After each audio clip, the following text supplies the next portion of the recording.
Barakatuh. Bismillahirrahmanirrahim. Alhamdulillah summa alhamdulillahi rabbil alamin, wassalatu wassalamu ala asyrafil anbiya'i wal mursalin wa ala alihi wa sahbihi ajma'in. Asyhadu an la ilaha illallah wahdahu la syarikalah wa asyhadu anna sayyidana Muhammadan abduhu wa rasuluh. Allahumma salli wa sallim wa barik ala sayyidina Muhammad wa ala alihi wa ashabihi wa man tabi'ahum bi ihsanin ila yaumiddin. Qalu subhanaka la ilma lana illa ma 'allamtana innaka antal alimul hakim. Rabbi shrah li sadri wa yassir li amri wahlul 'uqdatam min lisani yafqahu qawli. Hasbunallahu wa ni'mal wakil wa la hawla wa la quwwata illa billahil aliyyil azim. Amma ba'd. Alhamdulillah, pertama dan selamanya bila sama-sama kita merafakkan kesyukuran kepada Allah Subhanahu wa taala kerana masih memberi kita ruang dan peluang untuk sama-sama meningkatkan ibadat kita kepada Allah Subhanahu wa taala, serta Allah memilih kita dalam ramai-ramai kalangan hamba Allah Subhanahu wa taala. Allah masih memilih kita untuk berada dalam surau pada malam ni, tak lain tak bukan untuk mencari ilmu, mencari keridaan daripada Allah Subhanahu wa taala, dan mudah-mudahan Allah meridai apa yang kita lakukan insya-Allah, dan mudah-mudahan inilah bekalan kita ketika mana kita bertemu dengan Allah Subhanahu wa taala nanti. Muslimin yang dirahmati oleh Allah Subhanahu wa taala, tak lupa juga yang dihormati tuan pengerusi surau serta kepimpinan surau, yang diraih lagi dimuliakan tuan-tuan imam serta pegawai-pegawai surau dan sebagainya, serta yang diraihkan muslimin muslimat yang dirahmati oleh Allah Subhanahu wa taala. Insya-Allah lebih kurang dalam seminggu lagi ataupun tak sampai seminggu lah, hampir-hampir. Ini dah hari Sabtu, seminggu lah lebih kurang kita sambut Aidil Adha hari Ahad insya-Allah. Lebih kurang seminggu lagi kita akan menyambut Aidil Adha, hari raya korban ataupun orang panggil hari raya haji. Cuba kita tengok sikit sebagai mukadimah untuk malam ni, sebelum kita sambung perbincangan kita yang bulan lepas yang masih lagi tak habis. Kita tengok sikit mukadimah berkaitan dengan korban. Apakah sebenarnya yang dimaksudkan dengan korban ni? Kita dah sebut korban ni lama dah. Apakah sebenarnya yang dimaksudkan dengan korban? Kalau kita tengok dalam kitab diterangkan kepada kita, korban dari segi lughah ataupun korban daripada segi bahasa ialah apa? Ialah mendekatkan diri kita kepada Allah Subhanahu wa taala. Mendekatkan diri kita kepada Allah Subhanahu wa taala, yakni dengan melakukan ketaatan, sama ada ketaatan ini berbentuk amalan yang sunat ataupun berbentuk amalan yang wajib. Itu dari segi bahasa ataupun kita panggil dari segi lughah, korban dari segi lughah. Yang keduanya, korban daripada segi istilah. Apa dia yang kita duk buat selama ni lah? Apa dia tu? Iaitu binatang yang disembelih yang terdiri daripada binatang yang kita namakan al-an'am. Apa dia al-an'am ni? Binatang ternakan yang berkaki empat. Sebab semalam pun ada orang tanya di satu program di Taman Kenari, ayam boleh tak buat korban ustaz? Pasal dia nak ambil juga fadilat korban tu. Saya tak mampu ustaz, ayam boleh tak buat korban? Ayam murah kan, murah lah ni, menu mahal lagi daripada ayam, kan? Ayam murah. Boleh tak ustaz nak buat? Ayam ni dia bukan binatang yang berkaki empat. Ayam binatang yang berkaki dua. Tak boleh buat korban.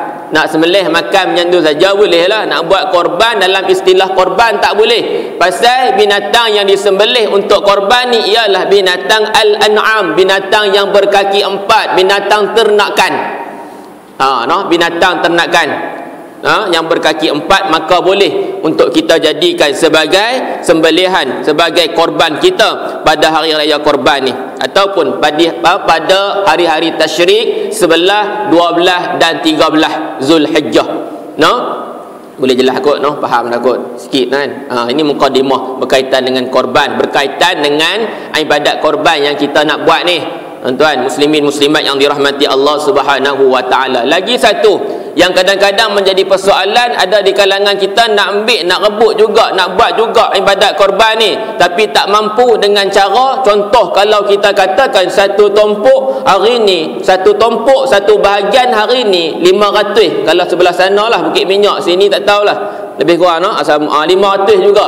500 dia kata, ustaz saya 500 seorang tak mampu, boleh tak kalau saya kongsi dengan 5 orang kawan saya untuk satu bahagian ni, seorang RM100, seorang 100, 5 orang RM500 dapat satu tumpuk, satu bahagian. Boleh tak kalau buat macam tu? Pasal kami pun teringin juga nak kelebihan melakukan ibadat korban ni. Boleh ke tak boleh ustaz? Tuan-tuan, tuan-tuan jawab boleh tak boleh no? Rasanya dah tahu dah tu, tengok muka senyum dah tahu dah kan. Kan kalau hak tengok kapek tu lagi tahu, confirm tahu lah kan. Hukum dia tak boleh no? Kalau satu tumpuk, satu bahagian tu dah jadi 5 orang, 7 tumpuk dah berapa? 7 bahagian dah berapa orang dah? Berapa? Ramai tu 35 orang. Maksimum seekor lembu ataupun yang kita kata seangkatan dengan dia, sama ada unta, kerbau yang seangkatan dengan dia, maksimum seekor 7 bahagian yang kita boleh buat tu maksimum. Tapi kalau kata tu sekok kita nak buat 5 orang, sekok 3 orang, 4 orang, ataupun paling afdal sekok tu buat seorang, tu tak ada masalah. Tapi tak boleh lebih daripada 7 bahagian. Tak boleh lebih daripada 7 orang. Tuan, jelas no? Tak boleh lebih daripada tu. Tak boleh lebih. Kalau tak mampu, tak dituntut kepada dia benda ni. Sebab ibadat korban ni cumalah kita namakan apa dia? Sunat muakkadah. Sunat yang sangat dituntut bagi orang yang ada kemampuan, dia kena lakukan. Kalau kita tengok kembali sejarah dia tuan-tuan muslimin muslimat yang dirahmati oleh Allah Subhanahu wa taala, panjang sejarah dia. Sejarah korban ni nak menuntut pengorbanan kepada kita ni bukan senang. Kita hari ni berkorban cuma kita keluarkan sebahagian daripada wang ringgit kita saja. Kadang-kadang kita boleh bawa keluar 500 tu pergi beli handset baru, boleh. Boleh tuan-tuan. Tambah hari ni orang je tukar handset dah. Kan? 500 beli handset tak ada masalah. 500 pergi tukar sport rim kereta tak ada masalah. Tapi 500 nak buat keluar untuk bahagian korban ni rasa berat. Macam itulah juga 500 nak bagi dekat mak ayah pun berat rasa dia. Betul tak betul? Kan? Pasal benda yang kita pergi beli handset, benda yang kita pergi tukar sport rim, balik kita duk cewi, boleh duk tengok. Dia syok dan lain. 500 bagi dekat mak, bagi dekat ayah, dia tak nampak. 500 buat korban, dia tak nampak. Ni ibadat ni memang macam tu.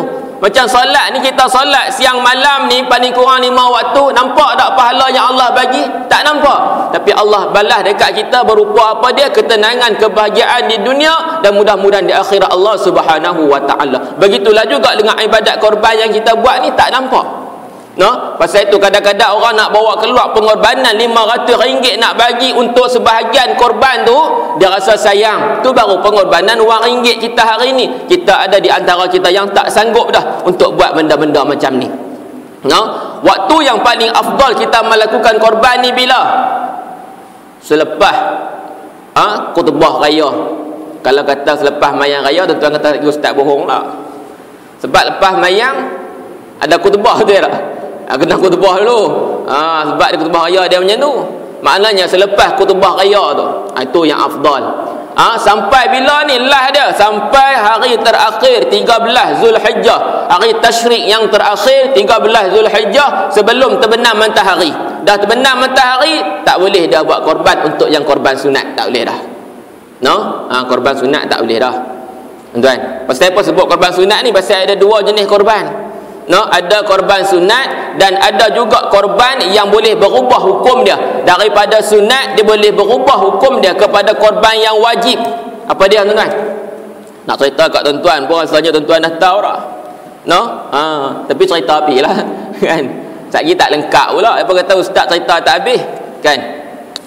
Dia boleh berubah macam mana? Di antaranya ialah yang pertamanya dia boleh berubah dengan 2 sebab. Yang pertamanya apabila seseorang tadi mengisyaratkan kepada binatang-binatang yang sesuai untuk korban kepunyaannya. Contoh dia kata apa dia?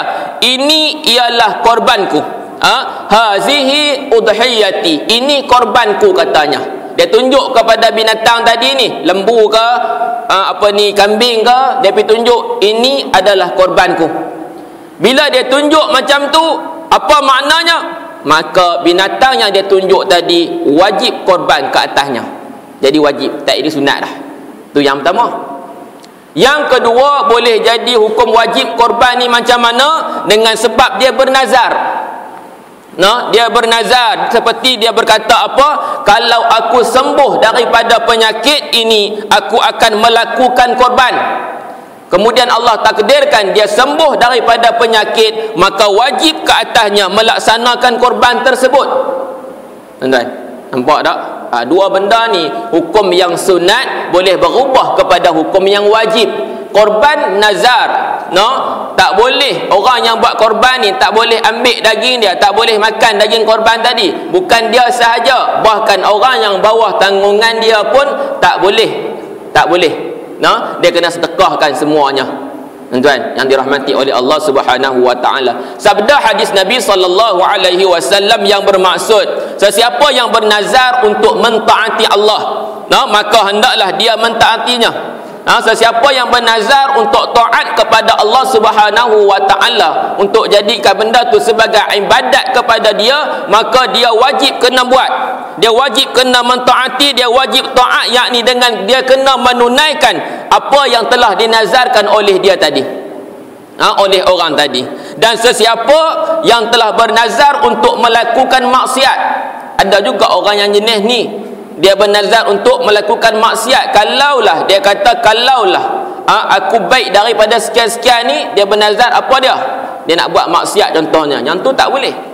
Pasal Nabi kata, siapa yang bernazar untuk melakukan maksiat kepada Allah, maka janganlah ia memaksiatkan Allah, yakni janganlah dia kerjakan nazarnya tersebut, kata Nabi sallallahu alaihi wasallam.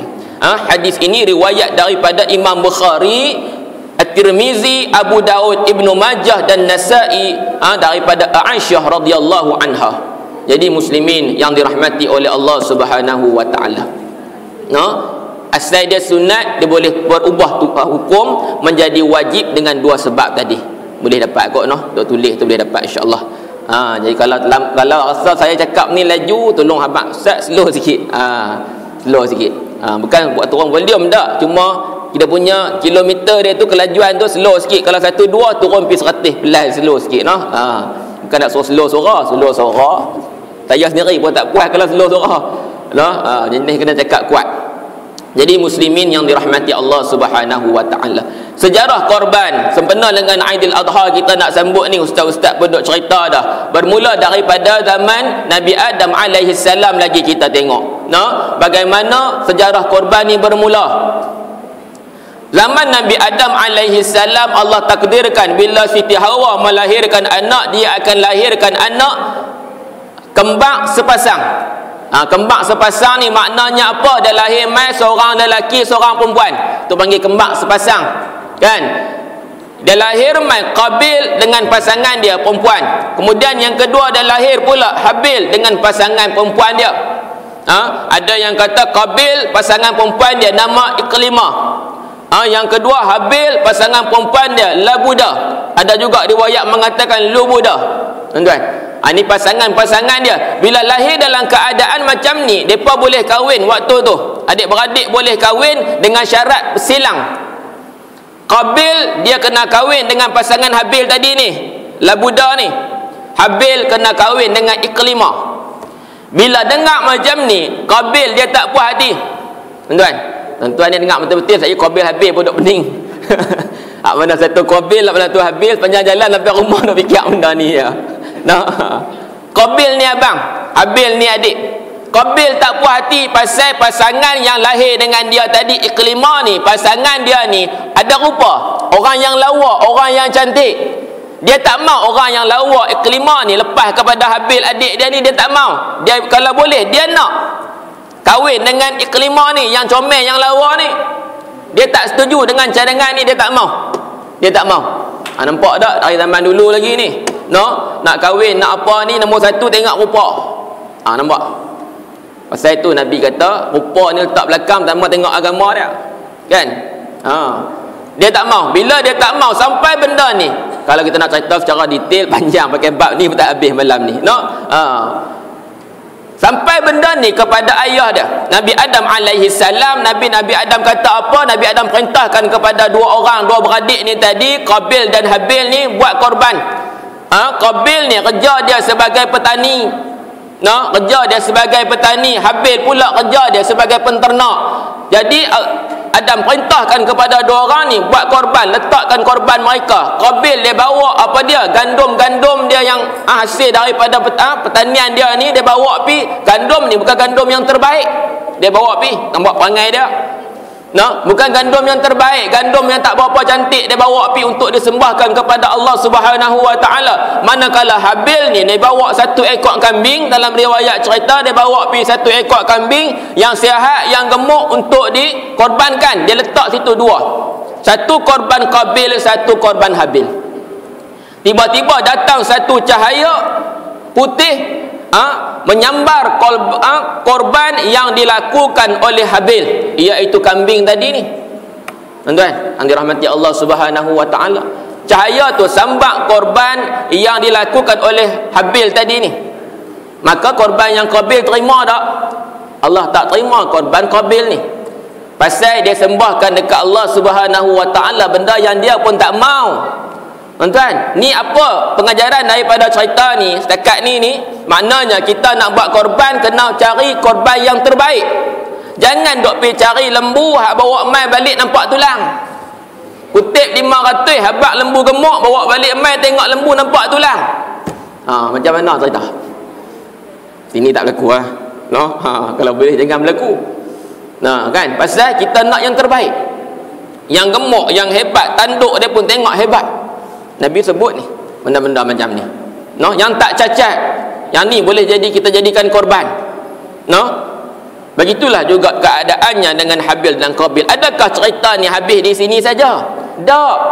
Bila jadi macam ni, Qabil lagi rasa tak puas hati ni, lagi rasa cengkam dalam hati dia, berdendam dengan adik dia Habil pasal Allah tak terima korban dia.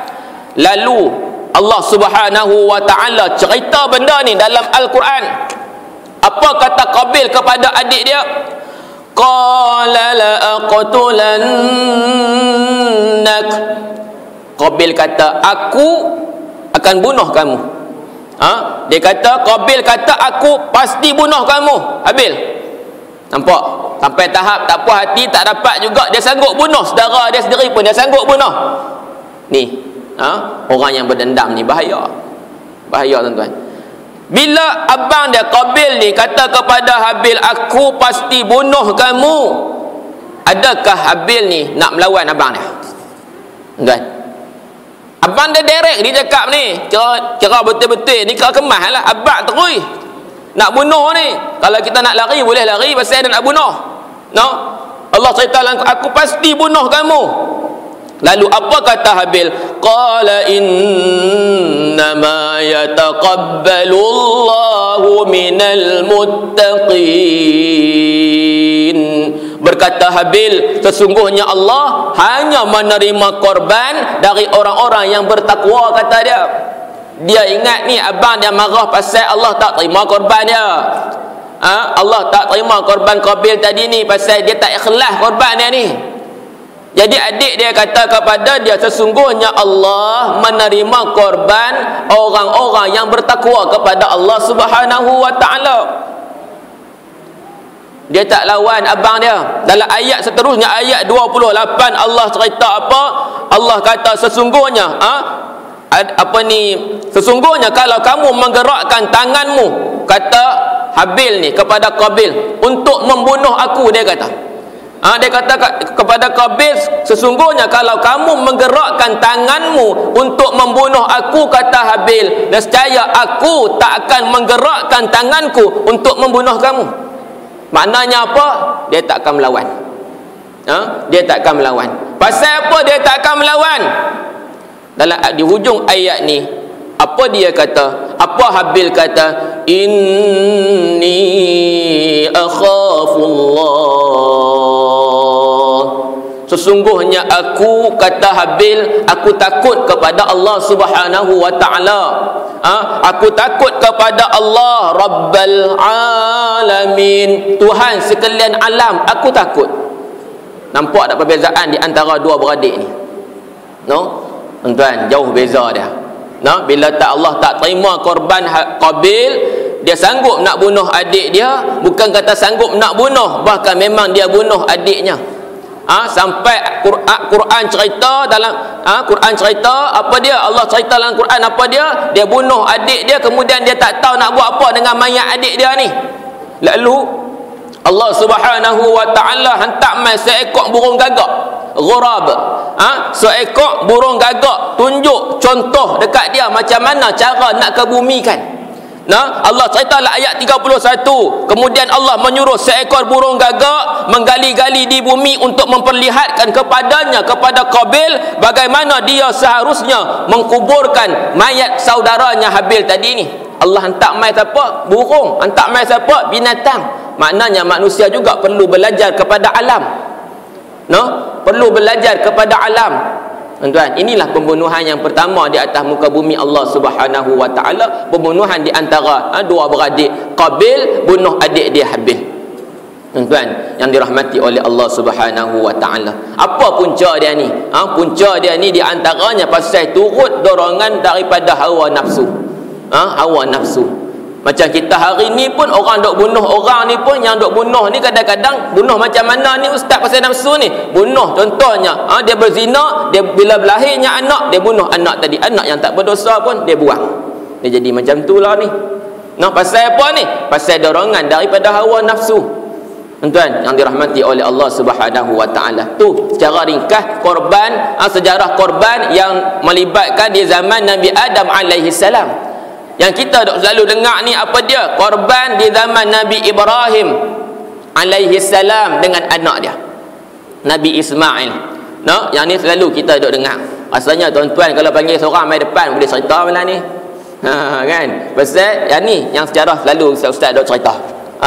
Sejarah korban Ibrahim dengan anak dia Ismail. Allah cerita dalam surah As-Saffat, maka tak kala anak itu sampai pada umur sanggup berusaha bersama-sama dengan Ibrahim, maknanya anak dalam usia agak remaja dah, boleh usaha, boleh dok tolong buat kerja dan sebagainya dah. Kemudian apa dia?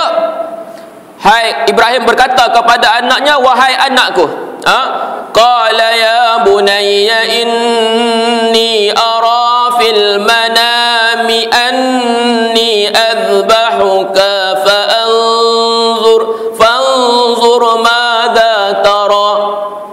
Dia kata, wahai anakku, sesungguhnya aku melihat dalam mimpi bahawa aku menyembelihmu. Ibrahim habaq dekat anak dia, sesungguhnya wahai anakku, aku lihat dalam mimpi aku akan sembelih kamu, aku menyembelihmu, kata Ibrahim kepada anak dia. Kemudian dia tanya anak dia, fanzur madza tara. Dia kata kepada anaknya, bagaimana pendapat kamu? Dia kata, fikirkan bagaimana pendapat kamu wahai anakku. Ibrahim tanya kepada anak dia Nabi Ismail, fanzur, dia kata, kamu fikirkanlah, maza tara, bagaimana pendapat kamu? Dia tanya pendapat anak dia. Lalu apa kata Nabi Ismail alaihi salam? Qala ya abati fa'al madza tu'mar. Lalu Nabi Ismail alaihi salam kata apa? Hai bapakku, kerjakanlah apa yang diperintahkan kepadamu. Satajiduni insyaallah, satajiduni insyaallah minas sabirin. Ismail kata kepada ayah dia, insyaallah, insyaallah kamu akan mendapatku termasuk dalam kalangan orang-orang yang sabar. Redha pasal ni adalah keputusan perintah daripada Allah Subhanahu wa taala. Tak apa sembelih pun tak apa sembelih. Nabi Ibrahim ni orang yang sangat cinta kepada Allah Subhanahu wa taala, Khalilullah. Betul tak tuan? Nabi Ibrahim macam tak betul pun. Kan, Khalilullah, cinta dia dengan Allah cukup hebat. Begitulah juga bila Allah bagi dia seorang anak, usia dia waktu dia dapat anak ni, usia dia dah menjangkau 90 tahun dah, riwayat cerita tuan-tuan. Waktu dia dapat anak ni 90 tahun. Bila dia dapat anak, sayang sangat dekat anak ni, lama dah tunggu tak dapat anak. Bila dapat anak ni memang sayang sangat-sangat dengan anak ni. Lalu Allah nak uji Nabi Ibrahim alaihi salam di antara kecintaan dia kepada Allah dengan kecintaan dia kepada anak lelaki dia ni, Nabi Ismail alaihi salam ni, mana dia akan lebih utamakan? Allah uji dia sampai tahap macam tu tuan-tuan. Kita ni tak ada lah. Kita ni macam saya kata tadi lah, 500 tadi ni, nak beli handset ke, nak beli sport rim ke, nak bagi dekat untuk korban kan. Hak tu pun duk fikir sampai buat istiqarah. Sampai buat istiqarah. Tak buat pun. Kalau buat confirm Allah tunjuk kata kena apa? Kena korban. Tapi dia abad aku buat istiqarah dah. Dia kata tak payah buat korban lagi. Sampai macam tu sekali. Tak mau buat korban ni. Pasal tu nak raya tu, orang nak tengok sport ni baru lagi. Kan? Nak raya. Jadi muslimin yang dirahmati Allah Subhanahu wa taala. Kalau kita tengok dalam tafsir Al-Qurtubi cerita tentang ni, tuan-tuan yang dirahmati Allah Subhanahu wa taala, ketika mana Nabi Ibrahim nak sembelih dah Nabi Ismail alaihi salam ni, dalam keadaan nak sembelih, sebelum sembelih tu, Nabi Ismail kata apa kepada ayah dia Nabi Ibrahim? Tuan-tuan, kalau dengar pun agak sayu kata-kata Nabi Ismail ni. Dia kata apa? Wahai ayahku, wahai ayahku, kata Nabi Ismail alaihi salam, ikatlah aku ni kuat-kuat, katanya. Ikatlah aku ni kuat-kuat supaya tak goncang. Bukan dia nak kata dia lari dak. Kalau nak lari daripada awal dia tak setuju dah. Daripada awal dia tak setuju dah. Bukan, dia kata ikatlah aku ni kuat-kuat wahai ayahku supaya tak goncang, tak bergerak nanti ni waktu kamu nak sembelih aku nanti ni, tak bergerak, tak bergoncang. Dia kata dekat ayah dia, wahai ayahku, sing-singlah bajumu. Takut apa? Takut nanti bila kamu sembelih aku, kata Ismail alaihi salam, darah tu akan terpercik kena baju kamu wahai ayahku. Bila terpercik kena baju kamu wahai ayahku, kamu balik nanti di rumah, ibu akan tengok darah yang ada pada baju tadi ni. Ibu akan tanya, ni darah siapa? Aku tak mau ibu susah hati dengan sebab itu, kata Ismail alaihi salam. Tuan-tuan yang dirahmati oleh Allah Subhanahu wa taala, aku tak mau ibu ni sedih bila tengok keadaan macam tu. Dia tak mau ibu dia rasa sedih. Kemudian apa lagi dia pesan kepada ayah dia, wahai ayahku, percepatkanlah melalukan pisau di leherku ni. Kita pasal itulah nak sembelih ni kena pisau yang tajam, kan? Nabi Ismail berpesan kepada ayah dan Nabi Ibrahim, percepatkanlah ketika mana melalukan pisau di leherku ni, percepatkanlah agar kematian itu lebih mudah terasa olehku, kata Nabi Ismail. Tuan, dia kata, dan tutuplah wajahku wahai ayahku, tutuplah wajahku supaya apa? Supaya ayah tak melihat wajah aku, sehingga ayah menjadi kasihan, sehingga ayah menjadi kesian melihat wajahku nanti. Tutup wajahku ni. Takut ayah bila nak sembelih tengok wajah saya, dia kata ayah jadi kesian ketika mana sembelih saya. Tutuplah wajahku ini wahai ayahku. Itu yang pertama, dia tak mau ayah dah tengok wajah dia dalam keadaan kesian sembelih anak dia sendiri. Yang keduanya, pasal apa suruh tutup wajah dia, tutup mukanya, supaya aku tidak terkejut kerananya, supaya aku tidak melihat pisau. Nampak pisau, terkejut tengok pisau. Kita pun sunat hari ni sembelih, jangan duk sembelih lembu depan kawan dia tak kena sembelih lagi. Betul ya tak? Pergi duk sembelih lembu dekat kawan tak kena sembelih lagi. Tuan, dia pun susah hati macam kita juga. Tak boleh. Jangan nak pergi tunjuk kat depan dia. Tuan. Dan kata-kata Nabi Ismail alaihi salam yang terakhir, dia kata, kalau ayah nanti pulang ke rumah, jumpa dengan ibu, sampaikanlah salamku kepadanya. Ni yang terakhir pesan dia. Dia redha dengan ketentuan daripada Allah Subhanahu wa taala. Tiba-tiba ketika mana Nabi Ibrahim alaihi salam dah bersedia dah nak sembelih anaknya Nabi Ismail alaihi salam, Allah kata apa dalam Al-Quran? Wa fadainahu bi dhibhin azim. Kata Allah, dan kami tebus anak itu dengan seekor sembelihan yang besar. Kalau buka Quran Saudi yang kala nak coklat sikit tu kan, terjemahan Indonesia tu, apa dia cerita ni? Sesudah nyata kesabaran dan ketaatan Ibrahim alaihi salam dan Ismail alaihi salam, maka Allah melarang menyembelih Ismail, dan untuk meneruskan korban Allah menggantikan dengan seekor sembelihan, yakni kambing. Tuan-tuan, yakni kambing. Kambing ni mengikut riwayat Ibnu Abbas, dia kata apa? Kambing ni lah yang mana korban yang telah dilakukan oleh Habil dulu ni Allah terima, Allah sambat, Allah terima, Allah simpan dalam syurga, beribu tahun Allah simpan dalam syurga, akhirnya Allah gantikan ketika mana korban Nabi Ismail alaihi salam ni. Tu mengikut riwayat daripada Ibnu Abbas. Tuan yang dirahmati oleh Allah Subhanahu wa taala, peristiwa ini menjadi dasar disyariatkan korban yang dilakukan pada hari raya haji. Jadi muslimin yang dirahmati oleh Allah Subhanahu wa taala, rasanya sekadar itulah mukadimah berkaitan dengan korban malam ni. Pasal hak kita bulan lepas tak habis kan, insya-Allah tuan-tuan, nanti ada ustaz-ustaz berterang lebih mendalam lagi insya-Allah. Jadi muslimin yang dirahmati oleh Allah Subhanahu wa taala, kita sambung balik pengajian kita bulan lepas, iaitu berkaitan dengan tazkiyatun nafsi, penyucian jiwa. Rasanya insya-Allah kita baru sampai dalam bab dalam nombor 2 rasanya, kalau tak silap lah. Sebab rujuk dengan sahabat kita pun, saudara Anas pun, dia pun tak berapa pasti. Jadi insya-Allah kita sambung yang ketiga. Yang pertama hari itu mentauhidkan Allah Subhanahu wa taala atau mengesahkan Allah Subhanahu wa taala. Yang kedua ialah solat. Perintah solat ni, ibadat yang kita wajib kena lakukan ialah solat. Dan seterusnya yang ketiga hari ini insya-Allah kita akan masuk, iaitu dalam bab bersedekah. Tuan yang dirahmati Allah Subhanahu wa taala, sedekah ni boleh menyucikan hati kita.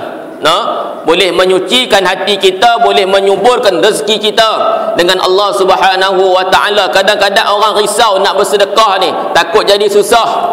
Dalam Al-Quran, dalam surah Al-Munafiqun, Allah kata apa? Alladzina yunfiqun mimma razaqnahum min qabli an ya'tiya ahadakumul maut wa anfiqu mimma razaqnakum min qabli an ya'tiya ahadakumul maut fayaqula rabbi laula akhartani ila ajalin qarib. Tu dalam surah Al-Munafiqun Allah kata apa? Dan belanjakanlah sebahagian dari apa yang telah kami berikan kepadamu, kata Allah. Keluarkan sikit belanja kepada jalan Allah Subhanahu wa taala sebelum apa? Sebelum datang ajal kematian kepada salah seorang di antara kamu, kata Allah Subhanahu wa taala. Sebelum kita dimatikan oleh Allah Subhanahu wa taala, belanjakanlah sikit pada jalan Allah Subhanahu wa taala. Sedekahkanlah, keluarkanlah sikit. Kita rumah kita boleh buat aircon penuh, kita main surau contoh tak ada aircon, sini alhamdulillah ada aircon. Setengah tempat tak ada aircon, kita boleh buat tak tahu, padahal kita mampu. Apa salahnya kita wakafkan satu biji aircon untuk surau kita? Kan? Untuk manfaat orang ramai, selagi mana orang guna, pahala tu akan berterusan untuk kita mudah-mudahan. Tapi setengah orang dia boleh buat tak tahu aja. Tak apalah, tu surau punya pasal, tu masjid punya pasal. Hak rumah ni aku nak duduk sendiri. Kan? Dia tak tahu ada wakaf aircon untuk surau tu, yang itulah yang nak sejukkan kubur dia nanti ni. Tuan-tuan yang dirahmati oleh Allah Subhanahu wa taala. Pasal itu Allah suruh apa? Belanjakan sebahagian daripada apa yang telah kami berikan kepada kamu. Rezeki yang ada pada kita ni siapa yang bagi? Allah Subhanahu wa ta'ala yang bagi. Apa dia dalil dia? Nahnu narzuqukum wa iyyahum. Kamilah, kata Allah, yang memberikan rezeki kepada kamu dan kepada mereka, kata Allah. Allah yang bagi rezeki. Tiba-tiba bila Allah bagi rezeki kepada kita, kita jadi orang yang kufur dengan nikmat Allah. No, takut nak bersedekah, takut nak berwakaf dan sebagainya, takut susah. Tuan, ni kapek pun nampak baru ni. Betul no?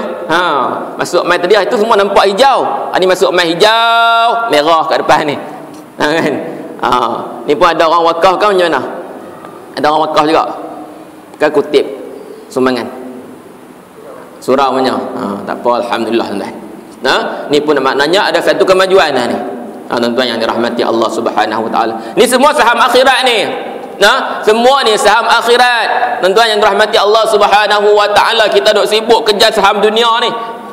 Sibuk sungguh sampai lupa saham akhirat. Ni di antara saham akhirat. Idza mata banu adam in qata'a amaluhu illa min salas. Kata Nabi, apabila matinya anak Adam, terputuslah segala amalannya illa min salas, kecuali 3, kata Nabi. Yang pertamanya apa? Sadaqatun jariyah, sedekah jariah ataupun wakaf. Ni tuan-tuan ni.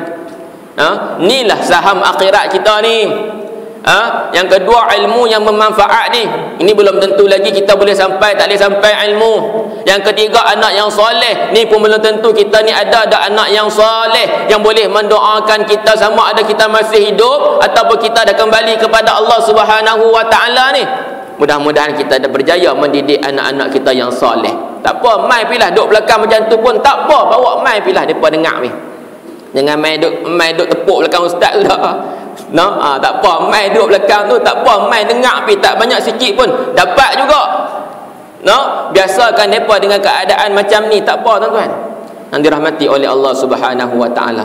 Jangan mai pi duk buka tudung tiup daya, kata ustaz, betul ustaz sudah. Ni cakap ni mesti kena dah. Kena dah. Balik rumah tengok tudung tiup hilang habis. Depa buat kerja, sini dak lah kan. Depa seronok dah nampak kat basikal tu. Bukan ada apa pun, benda tu bukan apa duit pun, tapi dia seronok kan. Tak apa tuan-tuan muslimin yang dirahmati Allah Subhanahu wa taala. Saham akhirat kita bawa keluar sikit, kita laburkan untuk saham akhirat kita ketika mana kita nak bertemu dengan Allah Subhanahu wa taala nanti. Allah kata, keluarkanlah sebahagian daripada rezeki yang telah kami berikan kepada kamu, kata Allah Subhanahu wa taala. Belanjakanlah sebahagian daripada tu, kata Allah Subhanahu wa taala. Tuan-tuan yang dirahmati Allah Subhanahu wa taala, tak miskin dah kita. Bahkan kita duk tengok ni orang yang duk infak pada jalan Allah Subhanahu wa taala ni, rezeki dia lebih murah. Rezeki dia lebih murah, rezeki dia bertambah murah. Tuan-tuan, tak percaya try buat. Kalau ada tabung ke malam ni, bos RM10 tengok. Tapi jangan kita duk harap bila bos RM10 ni Allah bayar balik RM100. Jangan duk harap macam tu. Allah akan balas. Sama ada dia akan balas berupa dengan rezeki wang ringgit ataupun Allah akan balas dengan cara yang lain. Mungkin Allah bagi ketenangan hidup kepada kita, mungkin Allah kurniakan kepada kita anak-anak yang soleh dan sebagainya. Tu di antara cara-cara Allah nak balas kepada kita. Tuan-tuan, kita sumbang, kita keluarkan benda ni ikhlas kerana Allah Subhanahu wa taala, bukan kerana benda-benda lain. Lalu Allah Subhanahu wa taala kata apa lagi dalam ayat ini? Lalu orang ini berkata, lalu dia berkata, ya Tuhanku, fayaqula rabbi laula akhartani ila ajalin qarib. Lalu dia berkata, Allah kata apa? Orang ni kata apa? Ya Tuhanku, mengapa engkau tidak menangguhkan kematianku sampai waktu yang menyebabkan aku dapat sampai waktu yang menyebabkan aku ni, katanya,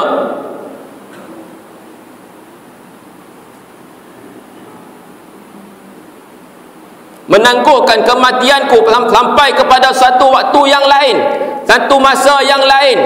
minta tangguh kematian daripada Allah Subhanahu wa taala. Minta sat, ya Allah jangan matikan aku lagi. Tunggu sat. Pasal apa dia minta dekat Allah macam ni? Fa asaddaqa wa akum. Pasal aku nak bersedekah. Besar tak ganjaran sedekah? Besar. No? Sampaikan nak mati ni minta Allah tangguh sat, tunggu sat, aku nak bersedekah. Fa asaddaqa wa akum minas salihin, dan aku nak jadi daripada kalangan hamba-hamba Allah yang soleh. Katanya minta Allah tangguh kematian waktu macam ni pasal nak rebut pahala sedekah ni. Adakah Allah dengar rintihan permintaan daripada dia ni? Di hujung surah Al-Munafiqun ni Allah kata apa? Walan yuakhirallahu nafsan idza jaa ajaluhum. Kan? Di hujung ayat ni Allah kata apa? Dan Allah tidak sekali-kali akan menangguhkan kematian seseorang apabila datang waktunya. Allah tak tangguh dah, tuan-tuan. Sampai masa sedia, tak sedia, maka Allah akan jemput kita. Pasal itulah dalam bab kita nak mohon ampun kepada Allah, nak bertaubat kepada Allah, jangan bertangguh-tangguh, tuan-tuan. Begitulah juga nak sedekah. Masukkan sedekah kita, jangan duk tunggu esok masih ada. Kan? Jangan duk tunggu esok, belum tentu esok ni kita hidup. Kan? Sedekah waktu lah ni, walaupun seluk-seluk ada RM1, tak apalah, bohlah RM1 tu pun tak banyak tu je ada malam ni, sebab mai tadi memang tarik yang tu je. Kan? Ustaz kata macam ni pun nak buat macam mana, memang bawa yang tu je, tak apa, RM1 pun boh lah. Tapi esok pasal dengar dah malam ni, esok tukar RM1 jadi RM10. Malam ni jangan tak bawa keluar pula bila ustaz kata tak boh langsung malam ni, malu. Boh pasal tu bawa tak siap dah tadi. Kan? Nak buat macam mana? Boh juga RM1 tu pun. Yang penting ikhlas kerana Allah Subhanahu wa taala. Yakinlah dengan janji daripada Allah Subhanahu wa taala. Kita duk baca dah, innaka la tukhliful mi'ad. Sesungguhnya Allah tak akan mungkir dengan janji, tak akan mungkir janji-janjinya. Allah tak mungkir. Kita duk baca lepas doa azan, lepas doa qamat kita duk baca. Dengar azan, lepas azan kita angkat tangan, la ilaha illallah Muhammadar Rasulullah, Allahumma rabb hazihi da'wati tammah. Kan? Duk baca doa tu lah kali apa dia? Innaka la tukhliful mi'ad. Doa azan, doa qamat ni pun kadang-kadang ada juga orang yang baca dia ciluk juga. Tak ciluk macam mana ustaz? Macam ni tuan-tuan. Sini kira tak azan dulu, ni kira tak apalah, setengah tempat berhenti sat kita azan dulu. Bila lepas azan tu kita tengok macam mana orang baca, angkat tangan Allah marabbaha, tetap habis. Cepat sungguh. Pendek je doa. Bukan panjang ke doa tu? Panjang tuan-tuan. Allahumma rabb hadhihi ad-da'wati at-tammah was-salatil qa'imah ati sayyidina Muhammadanil wasilata wal fadilah wab'athhu maqaman mahmudan alladhi wa'adtah innaka la tukhliful mi'ad. Panjang tu. Tu kalau baca biasa macam tu. Kalau baca panjang 6 harakat, 5 harakat, lagi lambat habis tu. Tapi pelik, macam mana boleh baca cepat sangat? Cepat habis baca. Tuan-tuan, tu maknanya ada ciluk juga tu. Kan? Dalam doa pun ada juga yang cuba nak ciluk juga. Tuan-tuan, kalau sini berlaku, tolong betul balik kalau tak ada, bagus. Kalau ada sebelum ni, tolong baca bagi betul lah. Takkan kawan sebelah bukan nak dengar, kawan sebelah dengar apa? La ilaha illallah Muhammadar Rasulullah, Allahumma rabb hazihi da'wati. Tu lah. Tak bunyi dah awal tu, jauh bunyi, lepas tu tapu tangan kat muka, kat mulut, habis ya. Tak tahu habis ke tak habis doa tu, kan kita test seorang-seorang malam ni. Doa lama dah duk baca. Tak kira tanya ustaz panjang ke pendek. Sebab ada tu panjang, tu pendek kan. Kan kita test tengok kan. Bukan apa, takut ada doa hak lain lagi duk baca. Mana kita tahu, kita duk ingat tu rupanya ada lagi hak lain. Jadi muslimin yang dirahmati Allah Subhanahu wa taala, Kata Allah Subhanahu wa taala, allazi yu'ti malahu yatazakka. Kata Allah, apa dia? Yang menafkahkan hartanya di jalan Allah untuk membersihkannya. Kata Allah, ni kita sedekah, kita belanjakan, kita wakafkan harta kita pada jalan Allah untuk membersihkan harta kita, untuk membersihkan diri kita, untuk mengembangkan rezeki yang ada pada kita. Mudah-mudahan muslimin muslimat yang dirahmati oleh Allah Subhanahu wa taala, kita ni orang Malaysia ni memang dalam bab sedekah ni alhamdulillah memang ringan tangan. Kau pasal malam tu pantang jumpa pantang jumpa je kira nak sedekah kita ni. Tu yang kadang-kadang sampai melentang kat tengah pasal malam pun dah. Melentang sampai menerak, sampai mengiring kat tengah pasal malam pun dah. Pasal orang kita ni jenis murah hati sungguh bersedekah, tuan-tuan. Tuan-tuan, sedekah pada jalan yang sepatutnya lah. Jadi muslimin yang dirahmati oleh Allah Subhanahu wa taala. Seterusnya yang keempat, insya-Allah kita cuba habiskan malam ni. Meninggalkan maksiat dan perkara-perkara yang haram. Ni di antara cara nak bersihkan hati kita ni, tazkiyatun nafsi. Tinggal benda-benda maksiat, tinggal benda-benda yang haram, jangan buat. Kata Allah Subhanahu wa taala dalam surah Asy-Syams ayat 9 ayat 10, Allah kata apa? Qad aflaha man zakkaha wa qad khaba man dassaha.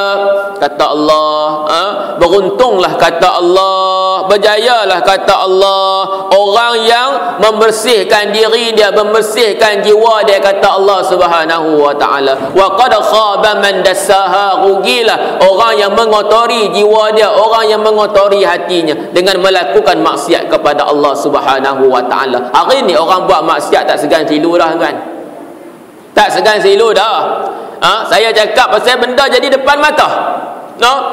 Laki perempuan boleh duduk depan surau, duduk bersembang, boleh peluk, boleh pegang. Allahu Rabbi, depan mata ni tuan-tuan. Anak-anak orang kita sendiri, tuan-tuan dirahmati Allah Subhanahu wa taala. Ni Nabi kata akhir zaman orang buat maksiat, orang berzina, dia tak segan dengan perbuatan maksiat dan zina dan ni, dia tak segan. Bahkan dia rasa bangga, dia boleh pergi duk cerita merata apa yang dia buat ni, padahal benda tu dosa kata Nabi, tapi dia boleh pergi duk cerita dekat orang dengan satu rasa yang bangga bila dia boleh buat benda ni. Ni Nabi cerita dah dalam kitab 40 hadis peristiwa akhir zaman, Nabi abang dah. Ni hari ni jadi dekat kita dah. Anak-anak kita ni naik motor dua-dua orang, laki perempuan tak kahwin lagi, pi merata. Adakah mak tak tahu, ayah tak tahu tuan-tuan? Tahu. Bukan tak tahu, melainkan buat-buat tak tahu. Walaupun baru bertunang tu, bertunang belum lagi menikah, kan? Baru bertunang tak boleh kahwin, lepas menikah baru boleh kahwin. Betul Syekh? Betul tak apa? Kan? Ni kena tanya orang menikah dah. Kan? Tak boleh. Walaupun baru bertunang kita bagi keluar pergi sana sini sebagainya, tak boleh. Tu bukannya kita kata sijil untuk dia bawa anak kita, lesen untuk dia bawa anak kita pergi merata dah, baru bertunang. Tak boleh. Apatah lagi tak ada langsung ikatan ni, tak boleh. Kalau kita biar benda ni berlaku, kita ini akan tanggung benda ni di hadapan Allah Subhanahu wa taala. Kita ni ayah, kita ni mak, tiba-tiba kita redha dengan maksiat yang anak kita lakukan ni, kita kena jawab di hadapan Allah Subhanahu wa taala nanti. Tu ya Allah kata dalam Al-Quran, dalam surah Al-Baqarah hujung tu Allah kata apa? Yauma yafirrul mar'u min akhihi wa ummihi wa abihi wa sahibatihi wa banihi. Allah habaq dah keadaan di mahsyar Allah Subhanahu wa taala nanti ni. Allah kata yauma yafirrul mar'u min akhi. Hari tu, hari akhirat Allah tu, manusia lari daripada saudaranya.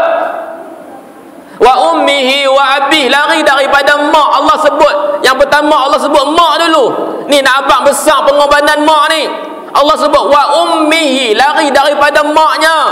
Wa abih, Allah kata lari daripada ayahnya. Di mana ni? Di akhirat Allah Subhanahu wa taala nanti, di mahsyar Allah ni. Mak, ayah, dua insan atas dunia ni yang kita tak boleh lupa jasa mereka ni, cukup hebat. Pi mana pun kita akan ingat dua manusia yang hebat ni. Hatta kan mereka meninggal sekalipun, kita masih ingat ibu dan ayah kita ni. Tapi Allah kata di mahsyar Allah nanti lari daripada maknya, lari daripada ayahnya. Wa sahibatihi, lari daripada isterinya. Wa banih, lari daripada anak-anaknya. Kata Allah Subhanahu wa taala. Pasal apa pakat lari ni? Pasal takut atas dunia dulu ni ada amanah yang telah Allah amanahkan kepada dia, dia tak tunaikan. Dia takut di hadapan Allah Subhanahu wa taala, dia tak boleh jawab benda ni. Tuan yang dirahmati Allah Subhanahu wa taala. No?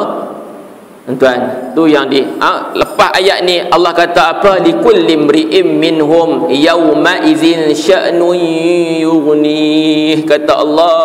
Nah, setiap manusia pada hari itu, di hari akhirat Allah Subhanahu wa taala tu, Allah kata apa dia?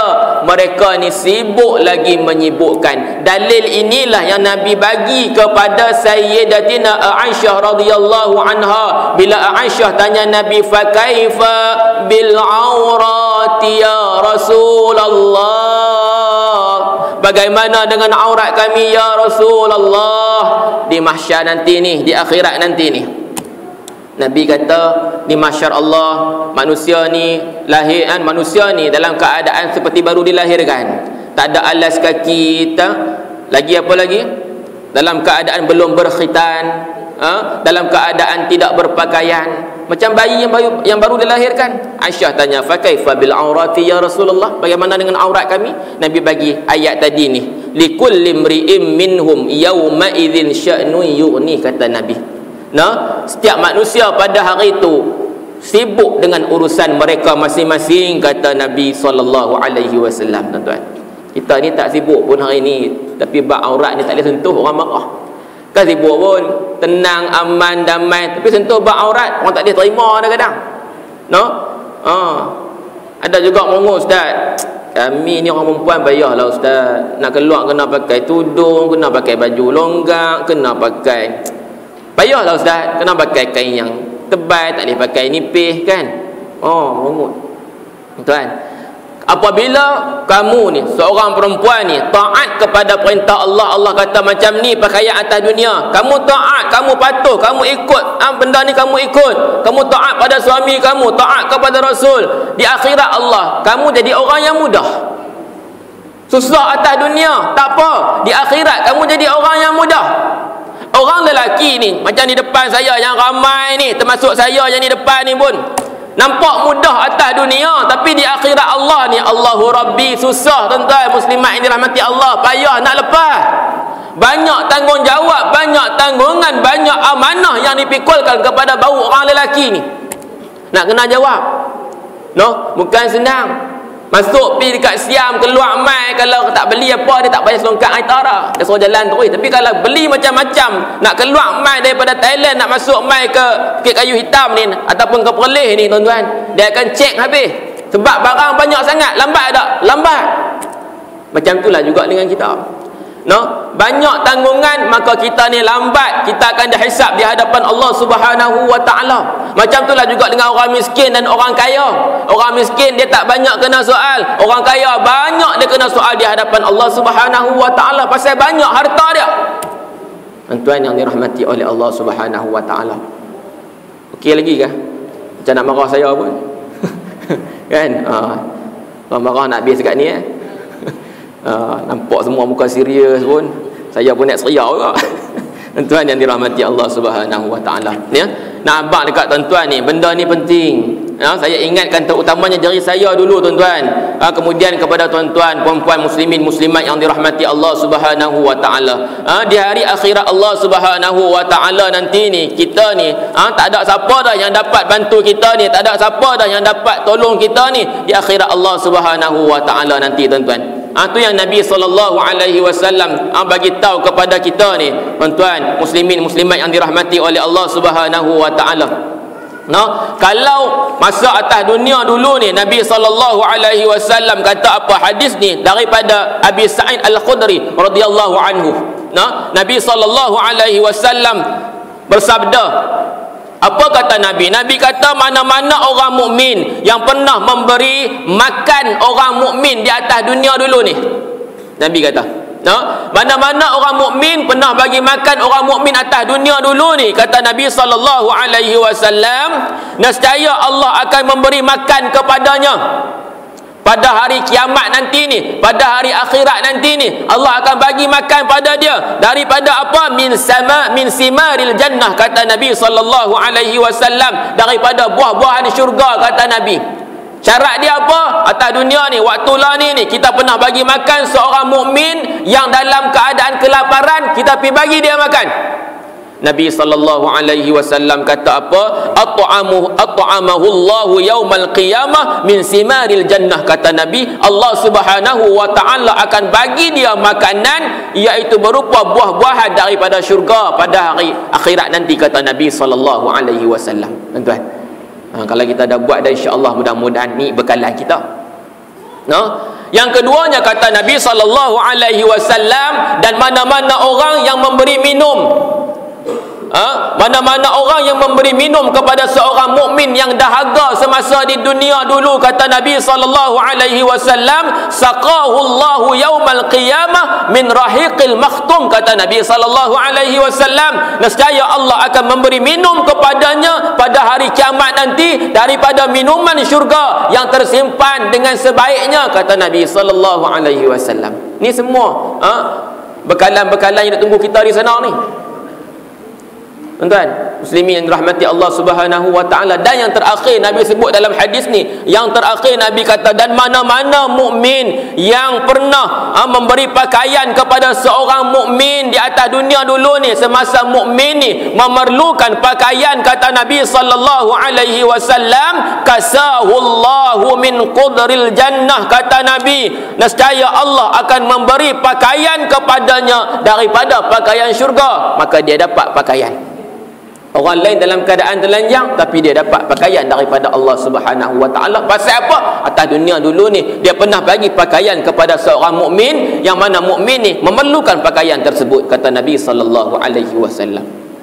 Tuan-tuan yang dirahmati oleh Allah Subhanahu wa ta'ala, ini serba sedikit berkaitan dengan keadaan di mahsyar Allah Subhanahu wa ta'ala, yang mana kita pun tak dapat lari, kita pun akan menuju ke alam ni juga, tuan-tuan yang dirahmati oleh Allah Subhanahu wa ta'ala.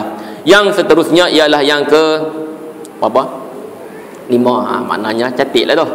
Saja nak test, tengok tulis ke tak tulis ke. Kan? Jadi yang kelima nak habis dah, muhasabah diri. Duk saja-saja kita muhasabah balik diri kita ni.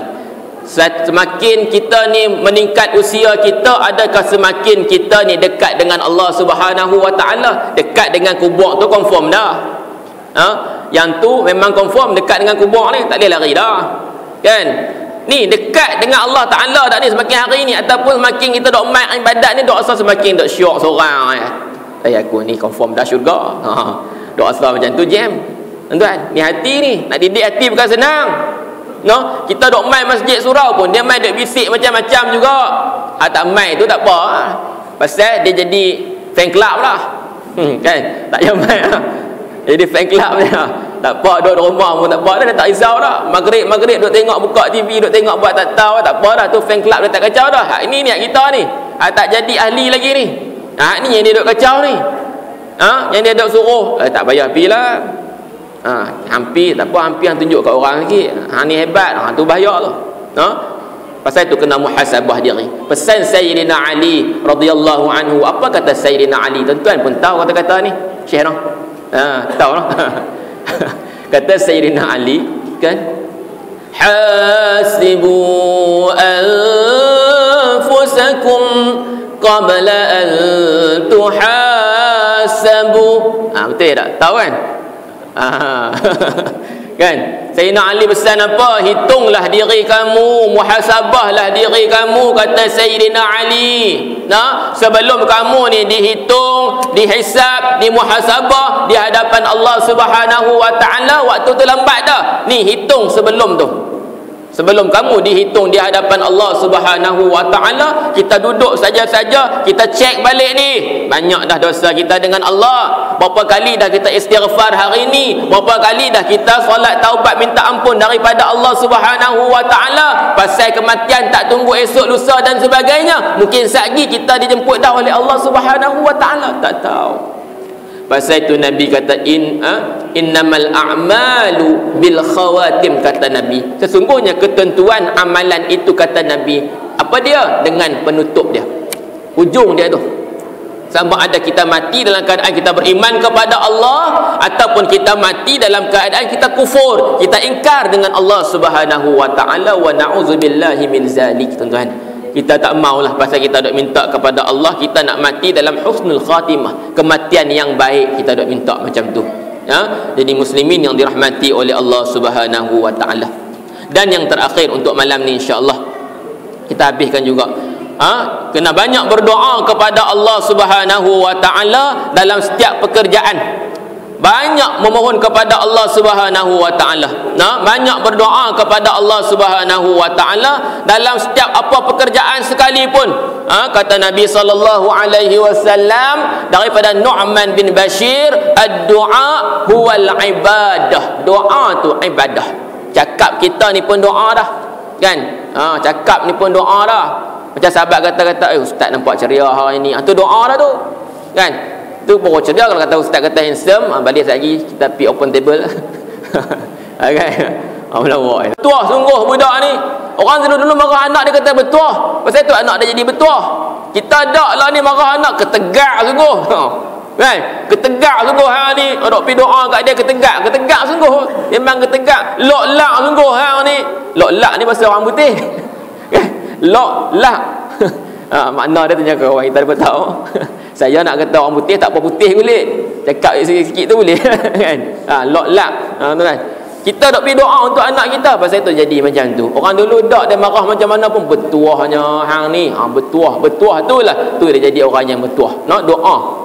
Jadi muslimin yang dirahmati Allah Subhanahu wa taala, orang mukmin sentiasa berdoa kepada Allah Subhanahu wa taala. Allah kata apa? Wa qala rabbukum ud'uni astajib lakum. Mintalah kepada aku, kata Allah, astajib lakum, nescaya aku akan perkenankan, kata Allah Subhanahu wa taala. Kalau Allah tak perkenan ke atas dunia ni pun, insya-Allah tak perkenan dekat kita, Allah akan bagi kepada anak cucu kita, ataupun Allah simpan doa ni ketika mana di akhirat Allah Subhanahu wa taala nanti ni, tuan-tuan. Kita berdoa, jangan sama-sama sekali kita minta Allah perkenankan segera doa tu kepada kita. Tu di antara adab kita berdoa kepada Allah Subhanahu wa taala. Macam kita dah minta kat orang pun nak cepat-cepat, orang marah kita. Minta banyak kali, nak pun cepat, orang marah kita. Paling kurang pun meluat. Tapi Allah ni suruh minta kepada Allah Subhanahu wa taala. Allah tak akan marah, Allah tak akan meluat. Kadang-kadang kita ni pula rasa putus asa. Dia jadi macam tu. Ini di antara ujian yang Allah bagi kepada kita. Orang mukmin tidak akan melakukan perkara-perkara yang boleh mendatangkan kemurkaan daripada Allah Subhanahu wa taala. Dia tak akan buat benda-benda yang boleh menyebabkan Allah Subhanahu wa taala murka kepada dia. Ni orang mukmin, dia tak akan buat macam ni. Pasal itu kita ni kena ada agama. Dan agama yang kita kena ada agama apa? Islam. Inna dina 'indallahil Islam. Agama atas muka bumi ni banyak, tapi yang Allah terima apa dia? Islam. Agama di sisi Allah Subhanahu wa taala adalah agama Islam. Pasal itu satu kumpulan nasyid lama dah kumpulan ni. Dia kata apa? Tanpa agama manusia binasa, tanpa ilmu manusia buta, tanpa iman manusia sengsara, tanpa ukhuwah manusia sengsara, tanpa ukhuwah manusia sengsara. Pernah dengar lah lagu ni? Kan tak pernah dengar. Duk dengar lah. Kau tak pernah dengar lagu apa tu? Jangan tunggu lama-lama. Ni orang otak-otak depan cekak-cekak kan dulu duduk menyanyi. Nanti lama-lama dia diambil orang. Ada penyanyi yang tu kan. Tak apa. Malam tak jadi terbang kenari. Tak apa, dia kata tukar sikit. La ilaha illallah, la ilaha illallah, Muhammad Rasulullah. Boleh? Tak apa. tukar sikit, no? Melodi tak apa, kekalkan melodi, tapi ubah lirik tu bagi jadi kita dapat pahala pasal duk sebut ingat kepada Allah Subhanahu wa taala. Jadi muslimin rahmati Allah Subhanahu wa taala, orang mukmin juga tidak akan menggunakan anggota tubuh badannya ke arah menyuburkan budaya maksiat kepada Allah Subhanahu wa taala. Dia takkan mencampakkan diri dia ni kepada maksiat, takkan membiarkan tangan dia ini, kaki dia ini berjalan ke tempat-tempat yang boleh mendatangkan dosa kepadanya. Apabila datang dosa kepadanya, tak sempat bertaubat, di akhirat Allah dia akan dicampak ke dalam neraka Allah Subhanahu wa taala, wa na'udzubillahi min zalik. Jadi muslimin muslimat dirahmati Allah Subhanahu wa taala, kesimpulannya kita habis dah dalam bab ni tazkiyatun nafsi. 2 bulan boleh habis, kira cekap kira cekap lah kan. Kita mengaji setakat nak bagi peringatan antara satu sama lain. Tuan yang dirahmati Allah Subhanahu wa taala, kalau ada terkasar bahasa tutur kata, saya mohon ampun dan maaf banyak-banyak daripada tuan-tuan. InsyaAllah seminggu lagi kita akan sambut Hari Raya Aidil Adha. Selamat menyambut Hari Raya Korban dan selamat menjalani ibadah korban. Mudah-mudahan ibadat yang kita lakukan ini, ibadat korban yang kita persembahkan kepada Allah Subhanahu wa taala ini, Allah terima, dan mudah-mudahan inilah binatang tunggangan kita ketika mana di akhirat Allah Subhanahu wa taala nanti. Tuan-tuan, yang baik itu datang daripada Allah Subhanahu wa taala, yang lemah itu mungkin berpunca daripada kelemahan diri saya sendiri. Ala kulli hal, semua ini berlaku dengan izin daripada Allah Subhanahu wa taala. Wallahu ta'ala a'lam. A'udzu billahi minasyaitonir rajim. Bismillahirrahmanirrahim. Alhamdulillahi rabbil alamin, wassalatu wassalamu ala rasulil amin sayyidina Muhammadin wa ala alihi wa sahbihi ajma'in. Allahumma faqihna fid din wa 'allimna ta'wil waj'alna min ibadikas salihin. Allahumma inna na'udzu bika min 'azabi jahannam wa min 'adzabil qabr wa min fitnatil mahya wal mamat wa min syarri fitnatil masiihid dajjal. Allahumma ارزقنا متابعة النبي صلى الله عليه وسلم أولا وآخرا وظاهرا وباطنا وقولا وعملا برحمتك يا أرحم الراحمين. وصلى الله على سيدنا محمد وعلى آله وصحبه وبارك وسلم والحمد لله رب العالمين. والسلام عليكم ورحمة الله وبركاته.